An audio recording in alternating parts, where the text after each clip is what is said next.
So we have our 840 vent and our 980 vent. They're basically the same vent. The 980 is the newer version with a few more bells and whistles, basically. As far as how to read the screen on the ventilators, both of them at the top of your screen, you will see the patient settings that are coming back from them. So this will have their total respiratory rate, it'll have their tidal volumes, their minute volume, and in the corner you either see a C, an A, or an S. The C is a controlled breath, the A would be an assisted breath, and the S would be a spontaneous breath from your patient. In the middle of both of the ventilators, you see their waveforms or flow volume loops, whatever the physician or the therapist prefers to have displayed. And on the 840, the settings we are giving to our patient will be here.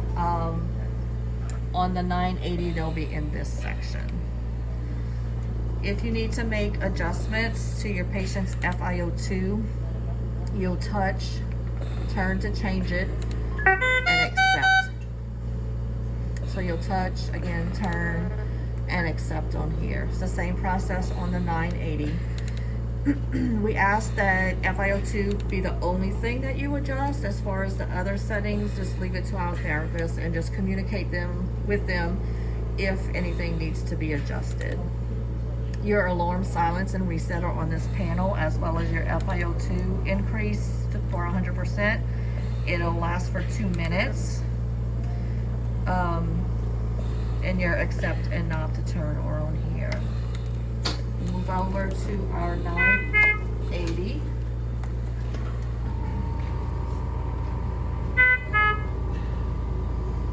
Same thing, our numbers coming back from our patient are at the top with our C, A, or S.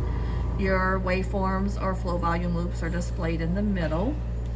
And your patient settings, everything we're giving to our patient is down here.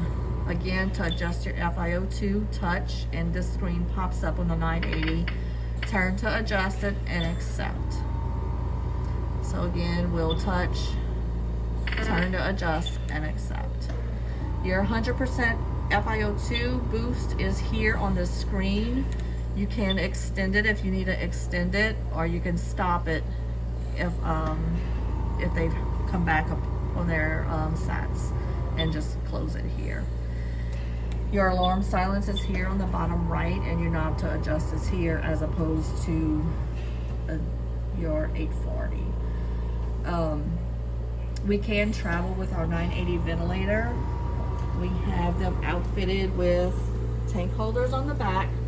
So if you need to travel with your patient and you don't want to disconnect because maybe they're on high peak or whatever, we can just travel with this. Make sure you have 2 full tanks and an extra tank to travel with our patient. Just been kind of showing everybody a little cool feature on here. If you don't know what something means, you can touch and hold, and a little box with a description of what it is will pop up. So you can close it here. So we have our waveforms here. If you want to know what it means, touch and hold, and you get a little description.